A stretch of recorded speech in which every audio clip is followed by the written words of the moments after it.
নরম তুলতুলে সুজির দুধ পিঠে, কোনো রকমের চালের গুঁড়ার প্রয়োজন নেই। সুজি দিয়েই এই পিঠাটা বানিয়ে নেওয়া যাবে। আর পিঠেগুলো নরম তুলতুলে হয়, খেতেও দারুণ মজার হয়। আর তৈরি করা মাত্র 5-10 মিনিটের ব্যাপার। এখানে নিয়েছি 1.5 কাপ দুধ। এখানে দিয়ে দিলাম পরিমাণ মতো লবণ আর 3 চামচ চিনি। একটু নেড়ে চেড়ে মিশিয়ে নিব আর এটাকে বলক তুলে নিব। বলক চলে আসার পরে এখানে দিয়ে দিচ্ছি 1/2 কাপ সুজি। সুজিটা দিয়ে জালটাকে একটু কমিয়ে অনবরত নেড়ে চেড়ে এটাকে সিদ্ধ করে নিব।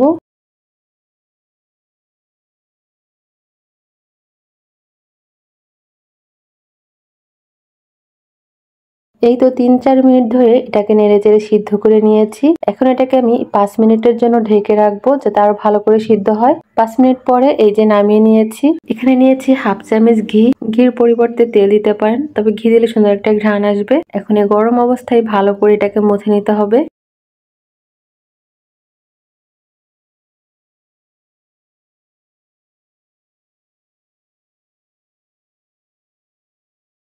চার 5 মিনিট ধরে এটাকে আমি মথে নিয়েছি।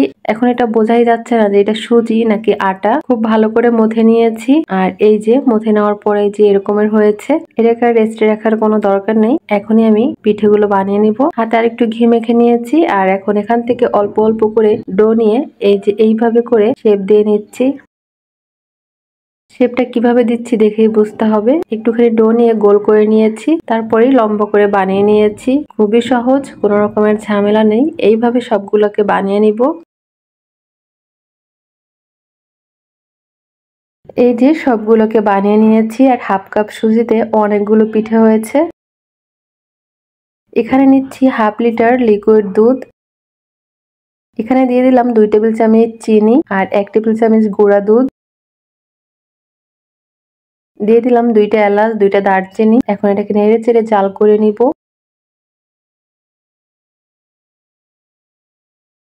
ভালো করে বলক চলে আসার পরও 1 থেকে 2 মিনিট জাল করে নিয়েছি। এখন এখানে দিয়ে দিচ্ছি পিঠেগুলো।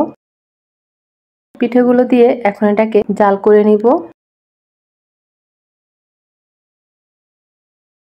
বলক চলে আসার পরে চুলার আঁচটাকে কমিয়ে এটাকে ঢেকে রাখবো যাতে পিঠের মধ্যে ভালো করে দুধ আর মিষ্টিটা যায়।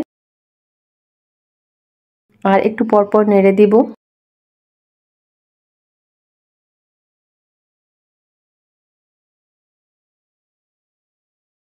প্রায় 10 মিনিট ধরে পিঠেগুলোকে রান্না করে নিয়েছি। আর এখন গরম মশলাগুলোকে ফেলে দিব।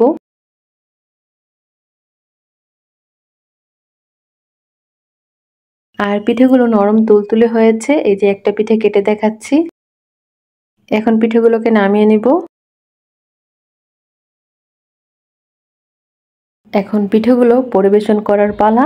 গরম গরমে পিঠেগুলোর এক স্বাদ, তবে ঠান্ডা হয়ে গেলে এটা খেতে বেশি ভালো লাগে। ঠান্ডা করার পরও এই পিঠেগুলো থাকবে একবারে নরম তুলতুলে, আর একটা পিঠাও ভেঙে যায়নি। এখন পিঠেগুলো কেটে দেখাচ্ছি যে এটা কতটা নরম তুলতুলে হয়েছে। এই যে একদম নরম তুলতুলে, আর খেতেও দারুণ মজার হয়েছে। ঘরে সুজি আর দুধ থাকলেই কিন্তু খুব সহজে এই পিঠাটা বানিয়ে নিতে পারবেন। আর বানাতেও বেশি সময় লাগে না, 5-10 মিনিটই বানিয়ে নেওয়া যায়।